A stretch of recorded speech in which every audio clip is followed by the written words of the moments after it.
And I think especially at Christmas time, it's really easy to get caught in that compare game.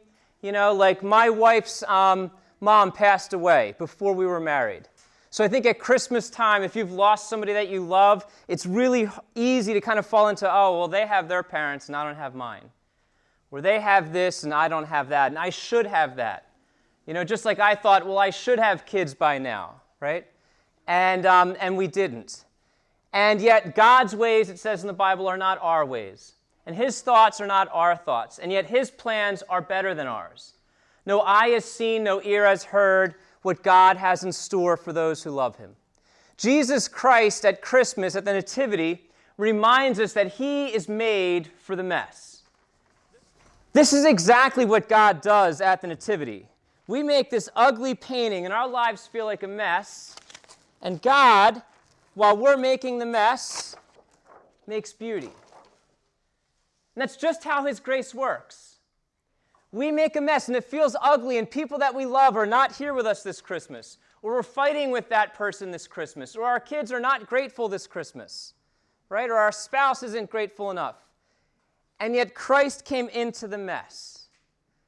That's how grace works. Do you guys know what a manger is? A manger is not cute. A manger is depressing. A manger is a food trough for like cattle and horses.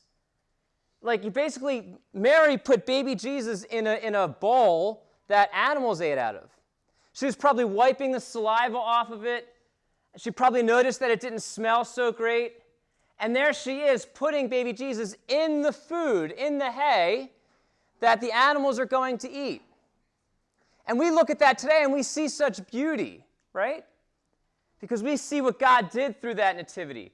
But at the time, I am certain that Mary did not see beauty. Mary was a poor woman from Nazareth.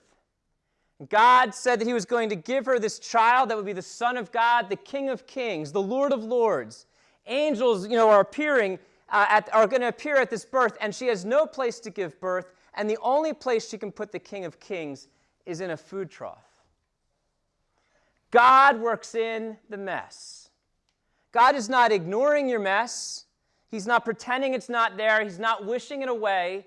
He intends to work in it.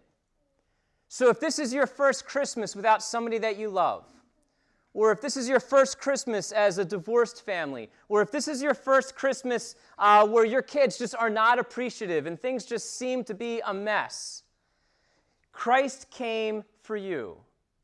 Christ came into this manger for you. So don't be afraid of the mess. Don't even try to improve it. Be at peace with your manger. It's okay if it's a mess.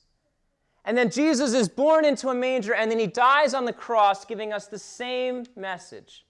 It says in Joshua 1:9, God says to Joshua, do not be afraid, do not be discouraged, do not be disheartened, because I will go with you wherever you go, even into sin, even into the mess.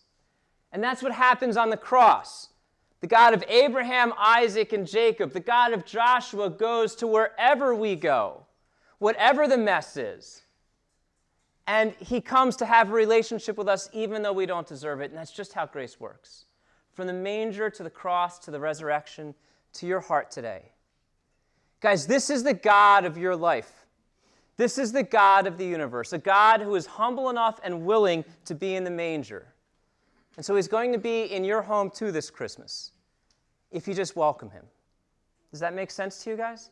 And I think it's so important to remember that, because especially at the Christmas season, we want everything to be perfect. God was very content with things being imperfect at the first Christmas. So be content with the imperfections and allow God to work in them.